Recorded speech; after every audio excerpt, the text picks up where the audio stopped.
போதைப் பொருளுக்கு அடிமையான ஒருவரை மீட்டெடுக்க இலங்கை சட்டத்தின் கீழ் வழிகள் உண்டா? அப்படி பாதிக்கப்பட்ட ஒருவரை சிகிச்சை நிலையங்களில் சேர்க்கும்போது அவருடைய பாதுகாப்பு மற்றும் மனித உரிமைகள் மீறப்படாமல் இருக்க இலங்கையின் சட்டம் எப்படி கவசமாக நிற்கின்றது?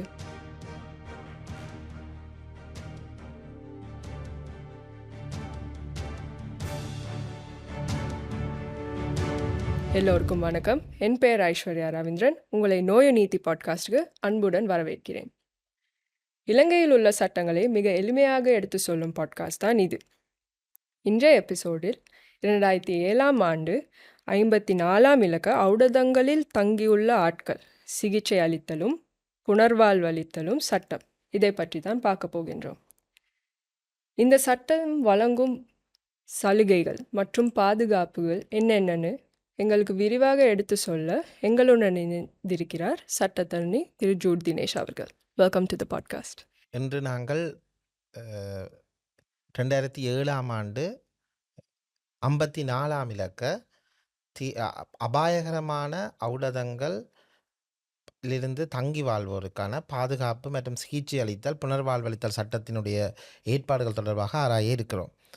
இந்த சட்டம் கொண்டு வரப்பட்டதன் பிரதான நோக்கத்தை முதலில் ஆராய வேண்டியிருக்கிறது ஐஸ்வர்யா. ஏனென்று சொன்னால், இலங்கையிலே தற்பொழுது போதைப்பொருள் பாவனை இங்கே அபாயகரமான ஔடதங்கள் என்று தான் அங்கே தமிழ் வடிவிலே இந்த சட்டம் காணப்பட்டாலும் அதனுடைய சாதாரணமான பேச்சு வழக்கிலே நாங்கள் அதை போதைப்பொருள் என்று தான் பாவித்து கொண்டிருக்கின்றோம். ஆகவே சட்டம் அபாயகரமான ஔடதங்கள் என்று சொல்லுகின்ற பொழுது டேஞ்சரஸ் ட்ரக்ஸ் என்ற விடயத்தை அங்கே குறிப்பிடுகிறார்கள். ஆனால் அது சாதாரணமாக ஒரு போதைப் பொருட்களைத்தான் அது கூடுதலாக குறித்து நிற்கின்றது. ஆகவே இந்த போதைப் பொருளுக்கு அடிமையாகிறவர்கள் அல்லது போதைப் பொருளிலே தங்கி இருப்பவர்கள் என்பதை தான் இந்த சட்டம் அவர்களுக்கு எவ்வாறு சிகிச்சை அளித்தல் புனர்வாழ்வளித்தல் தொடர்பாக ஒரு விடயத்தை வரையறுத்து நிற்கின்றது. ஆகவே இந்த சட்டம் கொண்டு வரப்பட்டது என்ற நோக்கத்தை நாங்கள் ஆராய வேண்டும். ஆகவே இந்த சட்டத்தினுடைய முகவுரையை நாங்கள் பார்க்கின்ற பொழுது அது சொல்லப்படுகின்றது, இவ்வாறாக இந்த போதைப் பொருளுக்கு அடிமையாகிறவர்கள் இருக்கிறபடியால். அப்போ அதனுடைய அர்த்தம் என்னவென்று சொன்னால், இலங்கையிலே போதைப்பொருள் பாவனை அதிகரித்து கொண்டிருக்கின்றது. அது எல்லாருக்கும் தெரியும். இப்பொழுது பாடசாலை மாணவர்கள் மத்தியிலோ அல்லது பல்கலைக்கழகங்களில் பயின்று கொண்டிருக்கிற மாணவர்களோ அல்லது அதன் பின்னர் வேலைக்கு போகிறவர்கள் கூட சில இடங்களிலே போதைப் பொருளுக்கு அடிமையானவர்களாக இருந்து கொண்டிருக்கிறார்கள். இப்படியான சந்தர்ப்பத்திலே இவர்களை இந்த போதைப்பொருள் அடிமைத்தனத்திலிருந்து எவ்வாறு மீட்டெடுக்க வேண்டும் என்ற விடயம் மிக முக்கியமாக ஆராயப்படுகிறது. காரணம் என்னவென்று சொன்னால், இவர்களை கைது செய்து போதைப்பொருளை வைத்திருக்கிறார்கள் என்று கைது செய்து அவர்களை சிறைச்சாலைகளுக்குள்ளே நாங்கள் விட்டு விடுவோமாக இருந்தால் அவர்கள் சிகிச்சை அளிக்கப்படவோ அல்லது அதிலிருந்து புனர்வாழ்வளிக்கப்படவோ முடியாதவர்களாக இருக்கிறார். ஆகவே இது கொண்டு வரப்பட்டது நோக்கம் இவர்களுக்கு இந்த போதைப் பொருளை தங்கி வாழ்வதற்கு ஒரு புனர்வாழ்வளிக்க வேண்டிய ஒரு விடயத்தை எடுத்து எம்புகிறது. அதற்காக ஒரு முக்கியமான சபை இங்கு காணப்படுகின்றது. அதாவது அபாயகரமான ஔடதங்கள் தேசிய அபாயகரமான ஔடதங்கள் கட்டுப்பாட்டு சபை என்று சொல்லுவோம். அந்த கட்டுப்பாட்டு சபை தான் இந்த விடயங்களிலே முக்கியமான விடயங்களை பங்கு வகிக்க இருக்கின்றது. அவை நாங்கள் தொடர்ந்து அதை கதைக்கின்ற பொழுது நாங்கள் அதனுடைய செயற்பாடுகள் எவ்வாறு அமைய போன்றது என்பதை நாங்கள் பார்க்கலாம். இப்போ பாரதூரமாக இருக்கிற ஒரு பிரச்சனை தான் போதைப்பொருள் அடிமைத்தனம் அப்படிங்கிறது. இப்போ அந்த பிரச்சனையை இந்த சட்டம் எப்படி கையாளுகிறதுன்னு கொஞ்சம் எடுத்து சொல்லலாமா? உண்மையாக இந்த சட்டம் போதைப் பொருளை தடுக்கின்ற விடயத்தை கையாளவில்லை. அதை நாங்கள் விளங்கிக் கொள்ள வேண்டும். என்னென்னு சொன்னால், போதைப் பொருட்கள் வைத்திருப்பது, அதாவது அபாயகரமான ஔடதங்கள் சட்டம் என்று தனியாக obvious dangerous drugs ordinance act எல்லாம் இருக்கின்றது. அது தனியாக இருக்கின்றது. ஆனால் இங்கே நாங்கள் பார்க்குற விடயம் என்னவென்று சொன்னால், அந்த சட்டங்களின் கீழ் அவர்கள் தண்டிக்கப்படுவார்கள். உதாரணமாக உங்களுக்கு தெரியும், இலங்கையிலே எந்த ஒரு நபரும் 2 கிராம் என்று சொல்கிறார், அதாவது 2 கிராமுக்கு மேலதிகமாக ஒரு போதைப் பொருளை வைத்திருப்பாராக இருந்தால் அவர் நிச்சயமாக போதைப் பொருளுக்கு அவர் கைது செய்யப்பட்டு சிறைச்சாலைக்கு செல்ல வேண்டிய ஒரு நிலைமை காணப்படுகின்றது. ஆகவே அவ்வாறான மட்டுப்பாடுகள், இத்தனை கிராம் வைத்திருக்க வேண்டும், இந்த இவ்வாறான சட்ட ஏற்பாடுகளை வேறு சட்டங்கள் சொல்லுகின்றது. ஆனால் இங்கே இருக்கின்ற விடயம் என்னவென்று சொன்னால், அவ்வாறாக ஒரு போதைப் பொருளுக்கு அடிமையாக இருக்கின்ற ஒருவர் எவ்வாறு அந்த அடிமைத்தனத்திலிருந்து விடுவிக்கப்படலாம் ம். என்ற விடயத்துக்கு தான் இந்த இந்த சட்டம் சட்டம் ஏற்பாடு இருக்கு. செய்கின்றது. அதனுடைய அடிப்படையை நாங்கள் ஆராய்வமாக இருந்தால் அஹ், போதைப்பொருள் அல்லது அபாயகரமான ஔடதங்கள் என்று சொல்லுகின்ற பொழுது அதிலே எவ்வாறு தங்கி வாழ்பவர் என்பதை என்னென்று அறிந்து கொள்ள முடியும் என்று சட்டம் ஒரு வரவிலக்கணம் கொடுக்கின்றது. அதாவது who is the dependent persons, okay. அதாவது தங்கி வாழ்வோர் என்பவர் ஜார் ம். என்ற விடயத்தை பார்க்கும்போது அங்கே சட்டம் சொல்லுகின்றது ஒன்றோ அல்லது ஒன்றுக்கும் மேற்பட்ட போதைப் பொருள்களுக்கு அடிமையாகி இருப்பவர். இப்போ உதாரணமாக ஒருவர் ஹெரோயின் பாவிப்பவராகவும் இருக்கலாம், அல்லது கஞ்சா பாவிப்பவராகவும் இருக்கலாம், அல்லது அபின் ஐஸ் போன்ற வெவ்வேறு வகையான போதைப் பொருட்களை பாவிப்பவர்களாக இருக்கலாம். அவை இதன் அடிப்படை என்னவென்று சொன்னால் ஒன்றுக்கு மேற்பட்ட போதைப் பொருளுக்கு அடிமையாக இருக்கிறவர் அல்லது அதிலே தங்கி இருக்கின்றவர். ஆகவே இவ்வாறானவர்களை நான் முதல்லே கூறியது போல நாங்கள் அவர்களை கைது செய்து அவர்களுக்கு தண்டனை வழங்குவதென்ற ஒரு காரணத்துக்காக அவர்களை சிறைச்சாலைகளுக்கு அனுப்பிவிடுவது மட்டும் அவர்களுடைய அந்த அடிமைத்தனத்தில் இருந்து அவர்களை விடுவிக்க போதுமானதா என்ற ஒரு விடயம்தான் இங்கே மிக முக்கியமாக. அந்த அடிப்படையிலே தான் இந்த 2007ஆம் ஆண்டு 54ஆம் இலக்க ஔடதங்களில் தங்கியுள்ள ஆட்கள் சிகிச்சை அளித்தல் மற்றும் அவர்களுக்கு புனர்வாழ்வளித்தல் சட்டம் ஏற்பாடு செய்கின்றது. இப்போ பாதிக்கப்பட்ட ஒருவரை அதிலிருந்து மீள சிகிச்சை பெற விரும்பும்போது அவருக்கு இருக்கும் நடைமுறைகள், சிக்கல்கள் மற்றும் தடைகள் என்ன? இல்லை, இது ஒரு சமூக பிரச்சனை. ம். பல இடங்களிலே இதை நாங்கள் விவாதிக்க முடியாதவர்களாக இருக்கலாம். என்ன பிரச்சனை என்று சொல்லி சொன்னால் எங்களுக்கு இருக்கிற சமூக அந்த என்னென்னு சொல்ல ப்ரெஸ்டீஜ். Yeah. அப்போ சில குடும்பங்களில் தன்னுடைய பிள்ளை அல்லது தன்னுடைய மகன் அல்லது மகள் போதைப் பொருளுக்கு அடிமையாக இருக்கிறார் என்பதை நாங்கள் வெளியிலே சொல்ல விருப்பமில்லாத ஒரு தன்மையிலே இருக்கிறோம். ஏனென்று சொன்னால் அதை சொன்னால் தங்களுடைய சமூக அந்தஸ்து குறைந்துவிடும் அல்லது குடும்ப மதிப்பு குறைந்துவிடும். அவை இது முதலிலே உருவாகின்றது நான் நினைக்கின்றேன் வீட்டிலே தான். ஒரு பிள்ளை அதாவது நாங்கள் இந்த இந்த எபிசோடில் சட்டம் சம்மந்தமாக கதை கேட்க நாங்கள் ஒரு விஷயத்தை விளங்கிக் கொள்ளணும். அந்த சட்டமும் சமூகமும் அவ்வளவு ஒரு பின்னி பிணைந்ததாக இருக்கின்றதை நாங்கள் இங்கே ஆராய வேண்டும். என்னென்னு சொன்னால் சட்டம் தனியாக தன்னுடைய கடமையை செய்ய முடியாது. என்னென்னு சொன்னால் அங்கே அதற்கான ஒரு ஒத்துழைப்பொன்று சமூகத்திடமிருந்தும் பெற வேண்டும். ஆகவே இங்கே முதலாவதாக நான் பார்க்குற விடயம் என்னவென்று சொன்னால் இது ஒரு சமூக எதிரி. போதைப்பொருள் என்றது ஒரு சமூக எதிரி, சோஷியல் எனிமின்னு சொல்வார்கள். இது ஒரு குடும்பத்தை அளிக்கின்றது, ஒருவரை மட்டுமல்ல, அவரோடு சேர்ந்திருக்கின்ற ஒரு குடும்பத்தை அளிக்கின்றது, அந்த சமூகத்தை அளித்து கொண்டிருக்கிறோம்.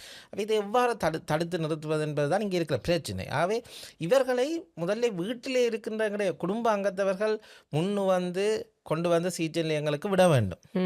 அதற்கு சட்ட ஏற்பாடுகள் இந்த சட்டத்திலே இருக்கின்றது. அதாவது ஒரு சிகிச்சைக்கு செல்ல வேண்டிய ஒருவர் இருந்தால் அவரை வாலண்டரியா, அதாவது தன்னிச்சையாக நாங்கள் குடும்பாங்கத்தவர்கள் பிராயமடையாதவராக இருந்தால், இப்போ உதாரணமாக சில இடங்களிலே பாடசாலை மாணவர்களுக்கு மத்தியில் இந்த போதைப் பொருள் கலாச்சாரம் பரவி கொண்டிருக்கின்றது. அது ஒரு என்னென்னு சொல்கிறது, மாடர்ன் கல்ச்சராக இருக்கிறது, ஒரு நவீன கலாச்சாரமாக அவர்கள் சிந்திக்கிறார்கள். அதாவது போதைப் பொருளை பாவிப்பதால் தான் தாங்கள் ஒரு சமூகத்தை அந்த தங்களுடைய வட்டத்திலே சுற்று வட்டாரத்திலே தாங்களோடு பெரியவர்களாக இருக்கிறார்கள் என்ற எண்ணம் வருகின்றது. அவர்களுக்கு தெரியவில்லை அதனுடைய பாதிப்பு எவ்வளவு தூரம் அவர்களை ஒரு சமூக இனிமையாக சமூக எதிரியாக கொண்டு வந்து சேர்க்கின்ற அவர்கள் அறிந்து கொள்ள முடியாதவர்களாக இருக்கிறார்களாகவே இந்த இடத்திலே 2 விடயங்களை இந்த சட்டம் ஏற்பாடு செய்கின்றது. ஒன்று கம்பல்சரி அட்மிஷன், அதாவது இந்த சிகிச்சை நிலையங்களுக்கு கட்டாயமாகவே அனுப்புதல்.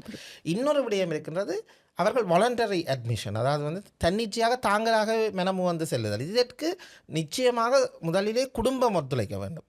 அதாவது உங்களுடைய மகன் அல்லது உங்களுடைய மகள் போதைப் பொருளுக்கு அடிமையாக இருக்கிறார் என்று சொன்னால் நீங்கள் இதை மறைத்திருக்க வேண்டிய தேவை இல்லை. உண்மையாக சொல்லப்போனால் ஒரு மருத்துவரை சந்தித்து அந்த மருத்துவ அறிக்கையை நீங்கள் பெற்றாலே காணும் இந்த விடயத்தை நீங்கள் இருக்கிற சிகிச்சை நிலையங்களுக்கு செல்ல முடியும். இப்போ இதில் இருக்கிற முக்கியமான விடயம் என்னென்ற ஐஸ்வர்யா, எப்படியே இந்த சிகிச்சை நிலையங்களை கண்டுபிடிக்கிறது, இலங்கையில் எங்கெங்கே சிகிச்சை நிலையங்கள் இருக்குது இதெல்லாம் கனவிற்கு தெரியாது. அப்போ இதில் என்னென்னு சொன்னால் இந்த சட்டம் சொல்லுது ஒரு அமைச்சர், இந்த நீதி அமைச்சர், அதாவது இந்த சட்டங்களுக்கு ஏற்பாடுகின்ற பொழுது அது மினிஸ்டர் ஆஃப் ஜஸ்டிஸாக தான் இருக்கும். அந்த நீதி அமைச்சர் ஒரு பிரதேசத்தில், உதாரணமாக நான் சொல்லுகிறேன் என்று சொன்னால் கொழும்பிலே ஒரு பிரதேசத்திலே போதைப்பொருள் பாவனை கூடுதலாக இருக்கின்றது என்பது அடையாளம் காணப்பட்டிருந்தால், அங்கே போதைப்பொருளுக்கு அடிமையானவர்கள் கூடுதலாக இருக்கிறார்கள் என்று அடையாளம் காணப்பட்டிருந்தால் அந்த இடத்திலே ஒரு சிகிச்சை நிலையத்தை உருவாக்க முடியும். அங்கே சிகிச்சை நிலையத்தை உருவாக்க போகின்ற பொழுது அந்த சிகிச்சை நிலையம் எவ்வாறு இருக்க வேண்டும் என்பதை தான் நான் குறித்த அந்த தேசிய அபாயகரமான ஊடகங்கள் கட்டுப்பாட்டு சபை என்று நான் சொன்னேன். அந்த ம். கட்டுப்பாட்டு சபையினுடைய இதுவும் பங்கு வருகின்றது. ஏனென்று சொன்னால் சாதாரணமாக ஒரு சிகிச்சை நிலையத்தை அவர் உருவாக்க முடியாது. ஓ. அவ்வாறு உருவாக்க வேண்டுமென்றால் அந்த சிகிச்சை நிலையம் இந்த போதைப் பொருளுக்கு அடிமையானவர்களை சிகிச்சை அளிக்கக்கூடிய தேவையான வசதிகள் உள்ள ஒரு சிகிச்சை நிலையமாக இருக்க வேண்டும். அதே நேரம் அவர்களுக்கு ஒரு எதிர்கால கல்வி, எதிர்கால திட்டங்கள், அவர்கள் எவ்வாறு முன்னேற முடியும், அதே நேரத்திலே மருத்துவ ரீதியாக அவர்களுடைய சில போதைப்பொருளுக்கு அடிமையானவர்கள் மென்டலி, அதாவது வந்து மன ரீதியாக துன்புறுத்தப்படுகிறார்கள் அல்லது மன ரீதியாக பாதிக்கப்பட்டு கொண்டிருக்கிறார்கள். இப்போ அவ்வாறான சந்தர்ப்பத்தில் அவர்களை எவ்வாறு திருப்பி அவர்களை பழைய நிலைக்கு கொண்டு வருதல், அந்த விடயங்களை ஆராய்கின்ற பொழுது தனியாக ஒரு அமைச்சர், நீதி அமைச்சரால் இதை செய்து விட முடியாது. அதற்காகத்தான் இந்த 1984 ஆண்டு இலங்கையில் நான் நினைக்கிறேன் 1984 ஆண்டு 10ஆம் இலக்க அந்த தேசிய அபாயகரமான ஊடகங்கள் கட்டுப்பாட்டு சபை சட்டம் என்று ஒன்று உருவாக்கப்பட்டது.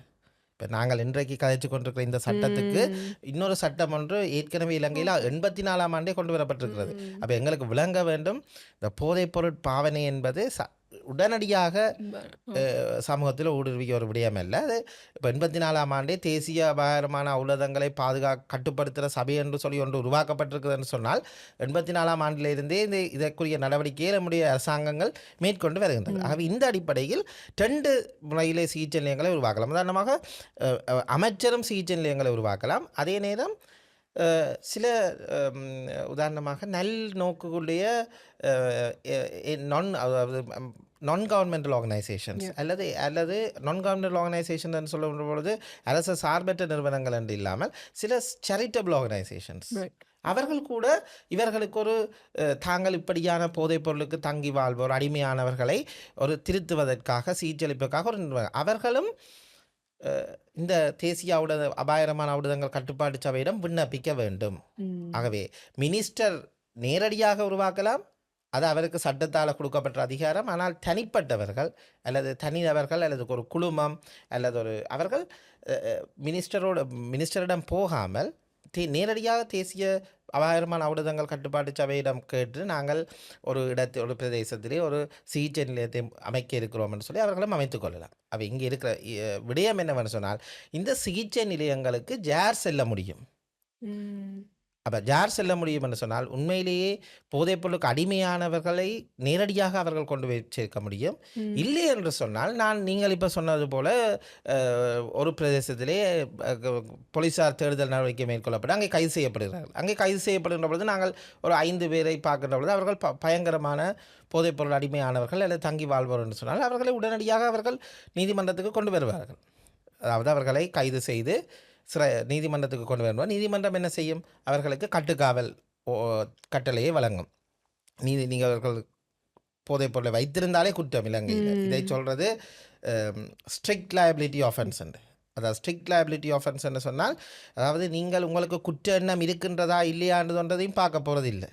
நீங்கள் போதைப் பொருளை வைத்திருக்கின்றீர்கள் என்று உங்களை ஒருவர் கைது செய்தாலே அதே குற்றம். இந்த விடயத்தை நாங்கள் ஆராய்கின்ற பொழுது, அப்போ இவ்வாறானவர்கள் கைது செய்யப்பட்டு நீதிமன்ற கட்டுக்காவலுக்கு செல்லுகின்ற பொழுது அங்கே இருக்கிற பிரதான பிரச்சனை என்று சொன்னால், திருப்பவும் நீதிமன்றம் அவர்களை 14 நாட்களுக்கு ஒருக்கா கட்டுக்காவலே போட்டுக்கொண்டு இருக்கும். அவை அவர்கள் திருந்துவதற்கான வழி இல்லை. அவை வாலண்டரியாக நாங்கள் செல்லாவிட்டால் அங்கே இருக்கிற சட்டத்தணிகளுக்கு அந்த பொறுப்பு இருக்கின்றது. அதாவது நீதிமன்றங்களில் வழக்கு நடவடிக்கைகள் இருக்கின்ற பொழுது இவர்களை இந்த சட்ட ஏற்பாடுகளுக்கு கீழே கம்பல்சரியாக கட்டுக்காவலில் இருக்கிற இந்த சிறைச்சாலைகளில் வைக்காமல் இப்படியான சிகிச்சை நிலையங்களுக்கு அனுப்புமாறு நீதிமன்றத்தில் விண்ணப்பத்தை செய்யலாம். அப்போ இதில் ஒரு முக்கியமான பொறுப்பு இருக்கின்றது. ஒன்று, மக்கள் தாமாக வந்து, அதாவது குடும்பங்கள் அல்லது பாதிக்கப்பட்டவர் அல்லது பிராயம் அடையாதவராக இருந்த அவருடைய பெற்றோர் அல்லது அவர்களுடைய பாதுகாவலர் அவர்கள் நேரடியாக சென்று விண்ணப்பித்து வாலண்டரியாகவும் செய்யலாம்.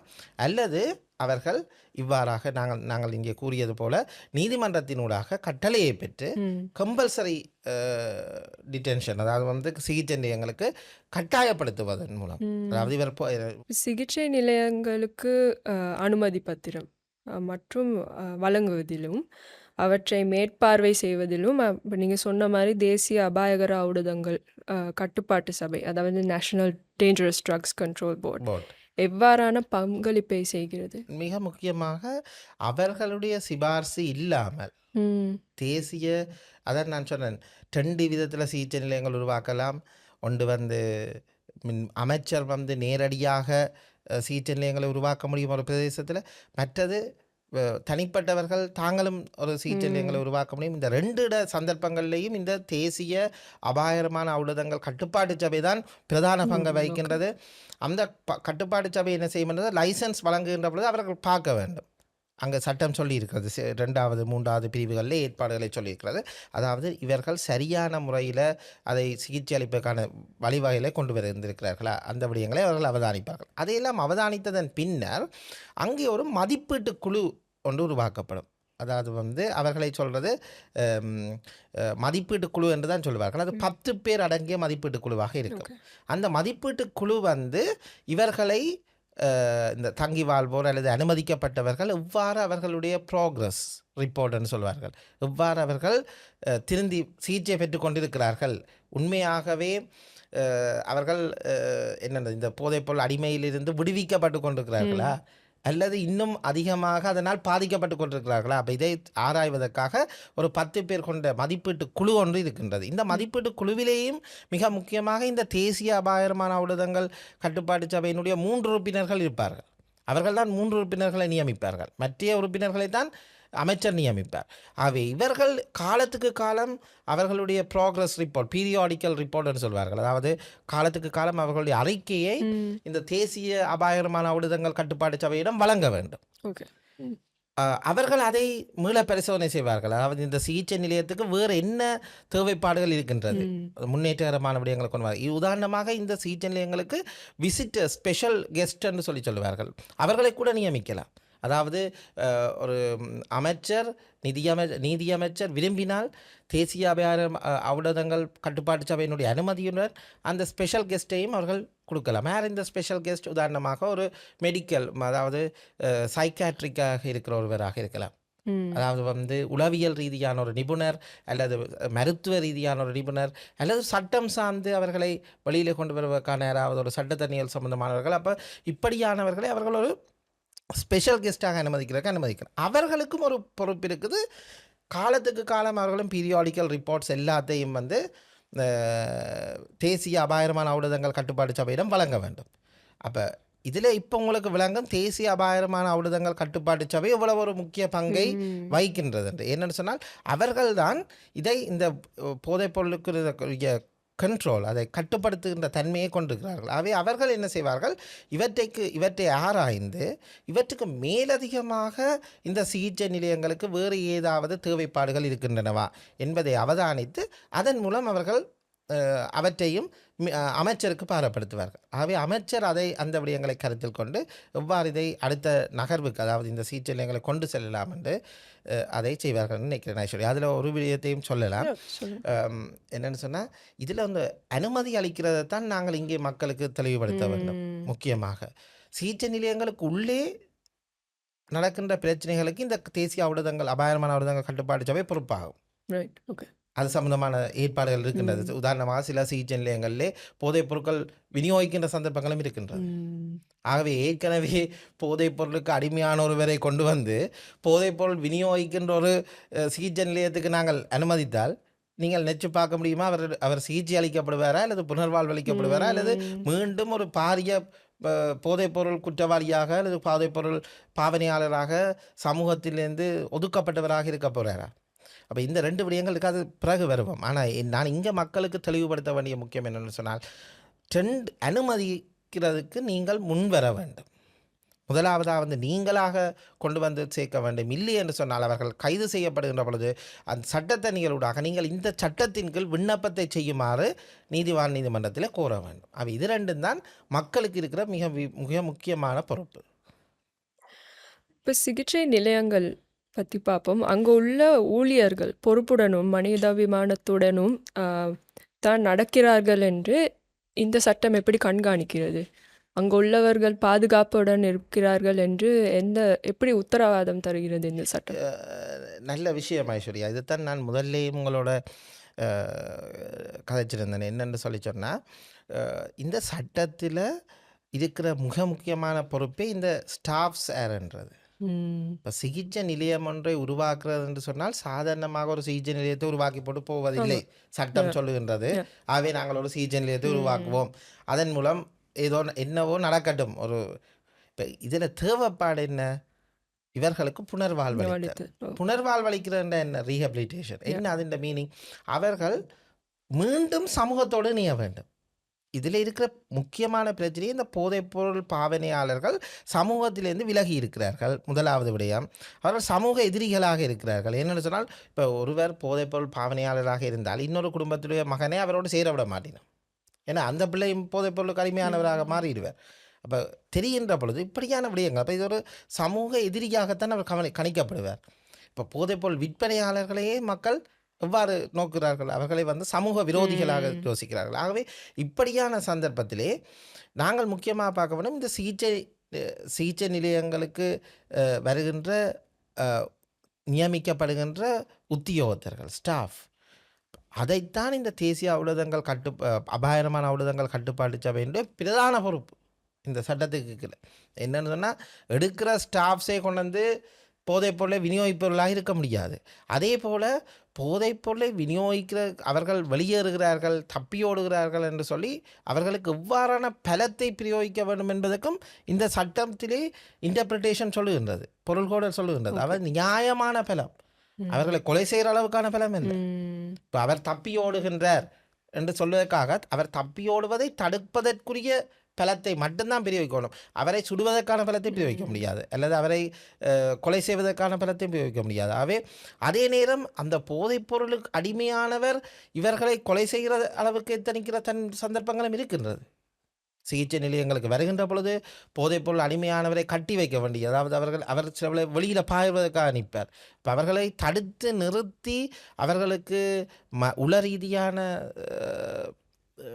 மெடிசின், அதாவது அதுக்குரிய சப்போர்ட், உடல் ரீதியாக அவர்களை நோமல் நிலைமைக்கு, சாதாரண நிலைமைக்கு கொண்டு வருகின்ற விடயங்கள், இப்போ இது சம்பந்தமாக பாரிய பொறுப்பு இந்த ஸ்டாஃபுக்கு தான் இருக்கிறது. அவன் இந்த ஸ்டாஃப் உத்தியோகத்தர்களை நியமிக்கின்ற பொழுதும் இந்த தேசிய ஊடகங்கள் கட்டுப்பாடு சபை 4 விடயங்களை பார்க்கின்றது. ஒன்று இவர்கள்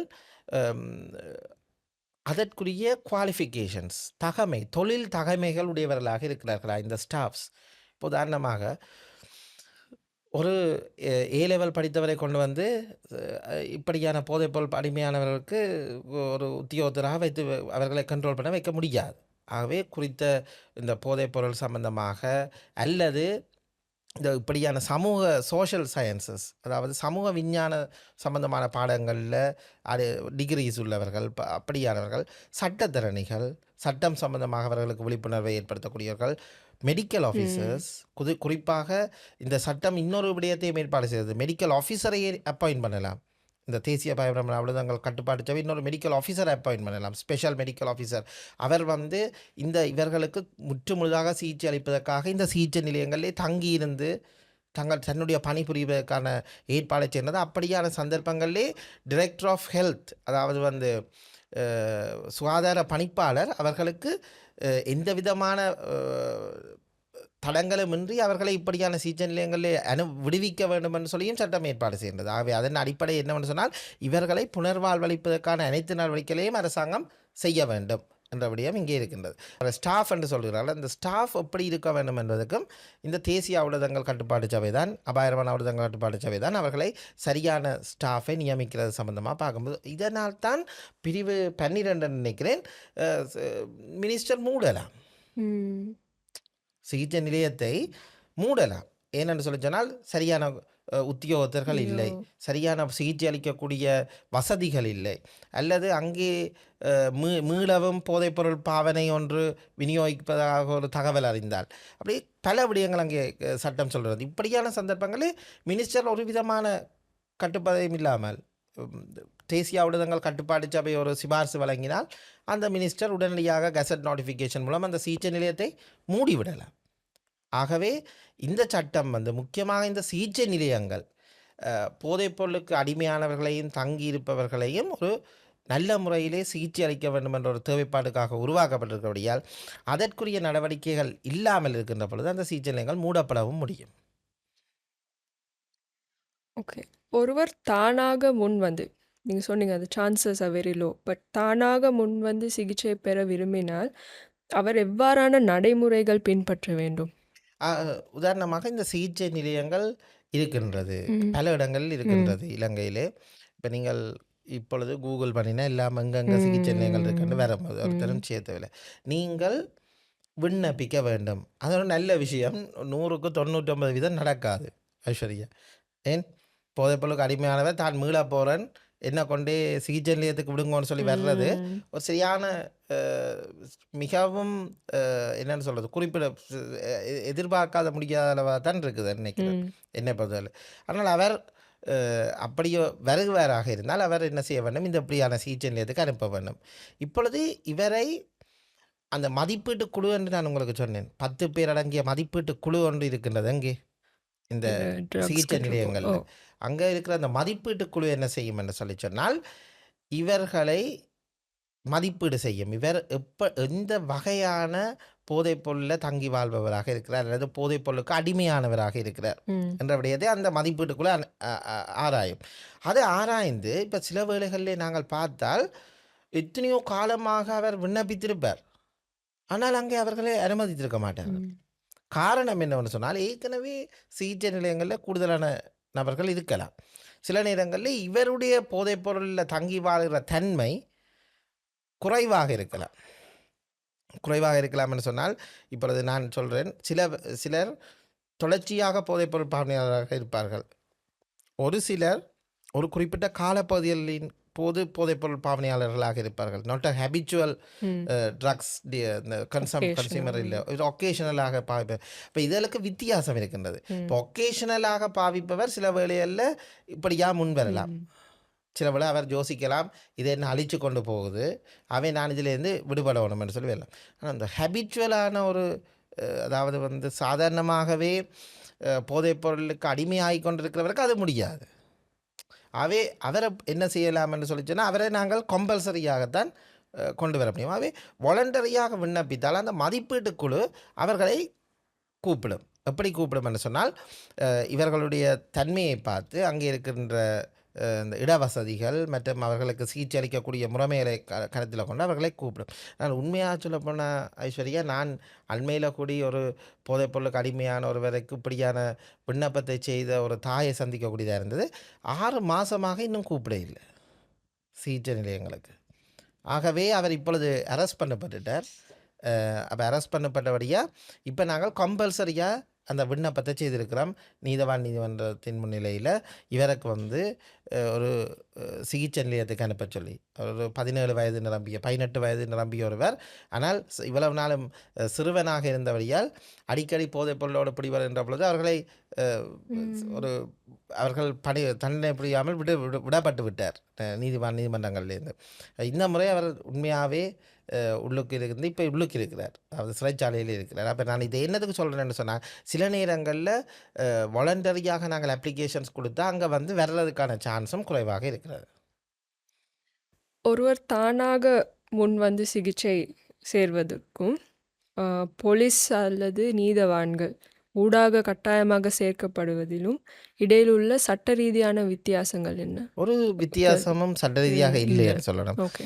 அதாவது வந்து சட்டமே ஏற்பாடு செய்வதற்கு நீங்கள் தன்னிச்சையாகவும் பெறலாம், அல்லது இந்த கம்பல்சரி அட்மிஷன் அதையும் சொல்லுது. சட்டம் தான் சொல்லுது ரெண்டையும். ஏன்னு சொன்னால், சட்டம் இயற்றுகின்ற பொழுது அந்த அவர்களுக்கு தெரியும் இவர்கள் நேரடியாக வர மாட்டார்கள், தன்னிச்சையாக வருவது மிகவும் குறைவு.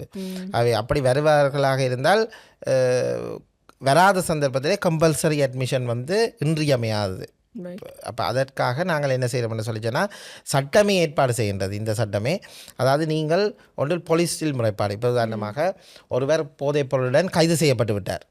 இவர் கைது செய்யப்பட்டவர் போதைப் பொருளுக்கு அடிமையானவர் என்று தெரிந்தால், அந்த போலீஸ் உத்தியோகத்தர் அவரை நீதவானுக்கு பாரப்படுத்துகின்ற பொழுது போலீஸே தங்களுடைய விண்ணப்பத்தை செய்ய முடியும். அதாவது இந்த சிகிச்சை நிலையத்துக்கு அனுப்புங்கள், அவரை புனர்வாழ்வளிக்க வேண்டியவராக இருக்கிறார். ஆக தனியாக இப்போ போதைப் பொருட்களை விற்பனை செய்பவர்கள் வேறு, இதில் 2 விடயம் இருக்கின்றது. போதைப்பொருளை வைத்திருப்பவர்களாக இருந்தால் அவர்கள் பாவனையாளர்களா அல்லது தங்கி வாழ்பவரா போதைப்பொருளுக்கு அடிமையானவரா என்பதை போலீஸார் தான் அதை டிசைட் பண்ணுவார்கள். ஏனென்று சொல்லி சொன்னால் இப்போ சிலர் உங்களுக்கு தெரியும் போதைப்பொருள் விற்பனை செய்பவர்கள் போதைப்பொருள் பாவனையாளர்களாக இருப்பது குறைவு. ஸோ ட்ரக்ஸ் கரி பண்ணுறவர்கள் உங்களுக்கு தெரிஞ்சிருக்கும். 2க்கும் வித்தியாசம் இருக்குது. ஒன்று போதைப்பொருளுக்கு அடிமையானவர், மற்றது போதைப்பொருளை வைத்திருக்கு. சிலர் போதைப்பொருளை வைத்திருப்பார்கள், ஆனால் போதைப்பொருளுக்கு அடிமையானவர்களாக இருக்க மாட்டார்கள். அவர்கள் தண்டிக்கப்பட வேண்டியவர்கள். அந்த மத்திய சட்டத்துங்கள் ஆப்வியஸ் டேஞ்சரஸ் ஆர்டினன்ஸ் இந்த ஆக்டுக்குள்ள அவர்கள் தண்டிக்கப்பட வேண்டியவர்கள். ஏனென்று சொல்லி சொன்னால் அவர்கள் இந்த சமூகத்துக்கு ஒரு சமூகத்தை அழிக்கின்ற தொழிலை செய்து கொண்டிருக்கிறார்கள். அதாவது போதைப்பொருள் விற்பனையாளர்கள். அவர்களை இந்த சட்டத்துக்குள்ளே நாங்கள் கொண்டு வர முடியாது. அவர்கள் போதைப்பொருளுக்கு அடிமையானவர்கள் அல்ல. ஆனால் சிலர் போதைப்பொருளை வைத்தும் இருப்பார்கள், அதே நேரம் போதைப்பொருளுக்கு அடிமையானவர்கள். அப்போ இதை தீர்மானிக்கின்ற அந்த பாயிண்ட், அந்த இடம் போலீஸோட கையில் தான் இருக்குது. போலீஸ் தான் ஒரு விண்ணப்பத்தை செய்யலாம். இவர் போதைப்பொருளுக்கு அடிமையானவர் நீதிவான்கிட்ட கேட்டு இந்த சிகிச்சை நிலையம் ஒன்றுக்கு விடுமாறு கேட்கலாம். சாரி, அப்படி இல்லாத சந்தர்ப்பத்தில் நேரடியாகவே சட்டத்தரணிகள் இப்போ நம்ம ஒரு வேறு கைது செய்யப்பட்டு விட்டால் இப்போ கூடுதலாக அவர்கள் ஒரு சட்டத்தரனுடைய லீகல் ரிப்ரசன்டேஷனோடு தான் நீதிமன்றத்துக்கு செல்லுவார்கள். அப்படியான சட்ட பிரதிநிதித்துவம் கிடைக்கின்ற பொழுது அவர்கள் நீதவானிடம் நேரடியாக கேட்க முடியும். அதாவது லாயர்ஸே விண்ணப்பத்தை செய்யலாம். இவர் ஒரு போதைப்பொருளில் தங்கி வாழ்பவர், ஆகவே இந்த சட்டத்தினுடைய ஏற்பாடுகளுக்குள்ள இவருக்கு ஒரு கட்டாயமான சிகிச்சை நிலையத்துக்கு அனுப்ப வேண்டிய ஒரு கட்டளையை ஆக்குமாறு கேட்க முடியும்.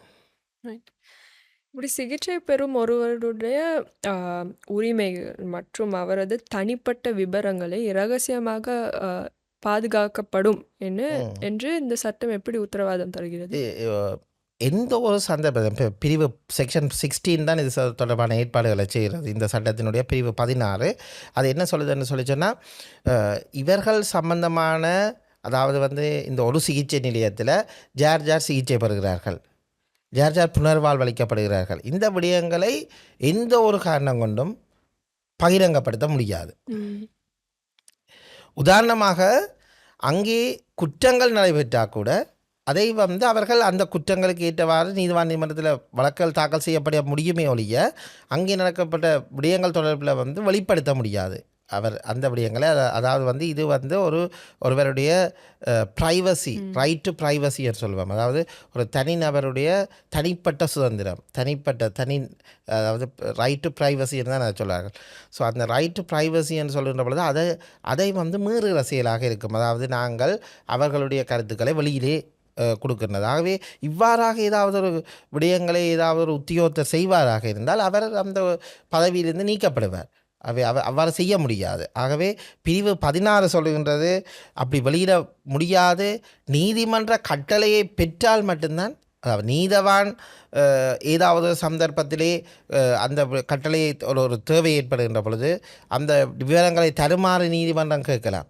உதாரணமாக ஒரு கொலை நடந்து விட்டது என்று வச்சுக்கொள்வோம். ஒரு சிகிச்சை நிலையத்திலே ஒரு கொலை நடந்து விட்டது.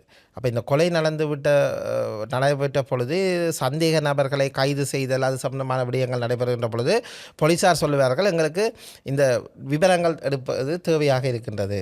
சில வேளை சந்தேக நபர் கண்டுபிடிக்கப்பட முடியாதவராக இருக்கின்றார் என்று வைத்துக்கொண்டால் அப்படியான சந்தர்ப்பங்களில் நீதவானிடம் அனுமதியை பெற்றுத்தான் அவர்கள் எல்லா அறிக்கைகளையும் பெற முடியும். அப்படியான இந்த சட்டம் ஒரு விதிவிலக்கான சந்தர்ப்பங்களில் மட்டும்தான் அவர்களுடைய விவரங்களை வெளியிட முடியும் என்று சொல்லுகின்றது.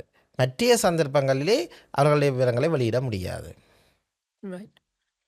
இப்போ நாங்கள் போலீஸாருடையும் நீதவான்களுடையும் பணிகளை பற்றி பார்ப்போம். இப்போ ஒருவரை வலுக்கட்டாயமாக சிகிச்சைக்கு அனுமதிக்கும் போது பின்னர் அவரை கண்காணிப்பதிலும் போலீஸாருக்கும் நீதவான்களுக்கும் என்ன பணிகள் உண்டு? உண்மையாகவே போலீஸாருக்கு இதில் பங்கு இல்லை.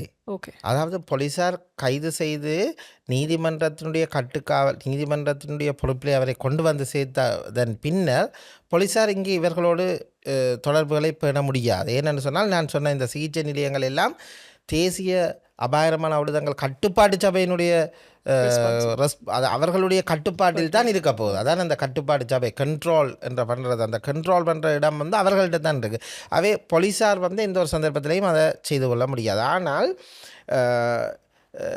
நீதவானுக்கு பூரண அதிகாரம் இருக்கின்றது. உதாரணமாக இந்த வழக்குகள் கூப்பிடப்படுகின்ற பொழுது, உதாரணமாக இவர் சிகிச்சை நிலையத்துக்கு அனுப்பப்பட்டிருப்பார், ஆனால் வழக்கு நடைபெற்று கொண்டிருக்கு. மக்கள் விளங்கி தெளிவுபடுத்தப்பட வேண்டிய விடயம் என்னன்னு சொன்னால், இவரை சிகிச்சை நிலையத்துக்கு அனுப்பினதால் அவர் சார்பாக தாக்கல் செய்யப்பட்ட போலீசாரால் செய்யப்பட்ட வழக்கு முடிவுறுத்தப்பட போவதில்லை.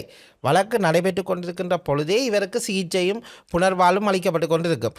ஆகவே ரெண்டாவது விடயத்தை நீங்கள் கேட்ட பொழுது நீதவானுக்கு இங்கே பாரிய பொறுப்பு இருக்கின்றது. ஏனென்று சொன்னால் நீதவான் அவரை அவன் அல்லது அவர் அந்த சிகிச்சை நிலையங்களிலிருந்து முன்னேற்றமான செயற்பாடை கொண்டு வந்தால் அவர்கள் விடுவிக்கிற ஒரு விடயம் இருக்குந்தானே. சிகிச்சை நிலையங்களிலே சிகிச்சையை பெற்ற பின்னர் அவர் விடுவிக்கப்பட முடியும்.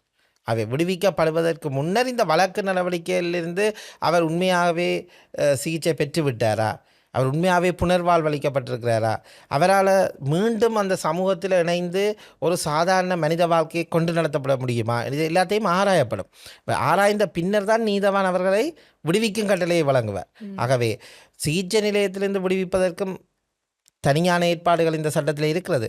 அதேவேளை நீங்கள் கேட்ட கேள்வி மிக முக்கியமானது. என்னென்னு சொன்னால், அவர் நீதிமன்றத்துக்கு கொண்டு வரப்பட்டு தான் சிகிச்சை நிலையத்துக்கு அனுப்பப்பட்டவர். அவை சிகிச்சை நிலையம் விடுவித்ததுக்காக அவரை விடுவிக்க முடியாது. அப்போ அவர் திருப்பவும் நீதிமன்ற கட்டுக்காவலுக்கு கொண்டு வரப்படுவார். அவை நீதிமன்ற கட்டுக்காவலுக்கு கொண்டு வரப்படுகின்ற பொழுது நீதவான் நீதிமன்றம் அவருடைய முழுமையான அறிக்கையை, மதிப்பீட்டு அறிக்கையை இவர்கள் சமர்ப்பிப்பார்கள். யார்?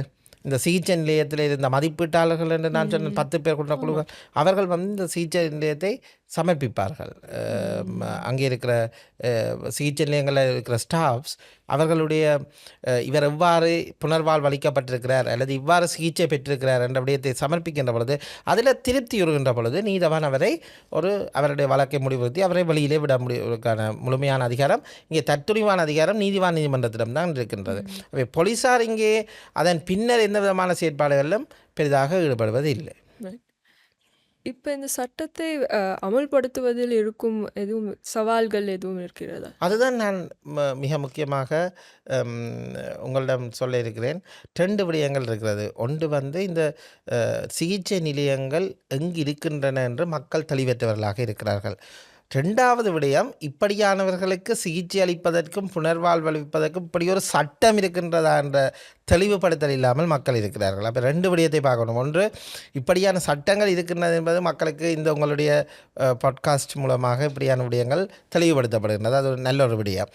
ஆனால் அதே அடிப்படையிலே அதில் தங்கி வாழ்பவர், போதைப்பொருளுக்கு தங்கி வாழ்பவர் அல்லது போதைப்பொருளுக்கு அடிமையானவர் அதிலே இருந்து இந்த சிகிச்சை நிலையங்களுக்கு விண்ணப்பிப்பதற்கு இவ்வாறான முறைமைகள் இருக்கின்றன என்பது தெரியாதவர்களாக இருக்கிறார்கள்.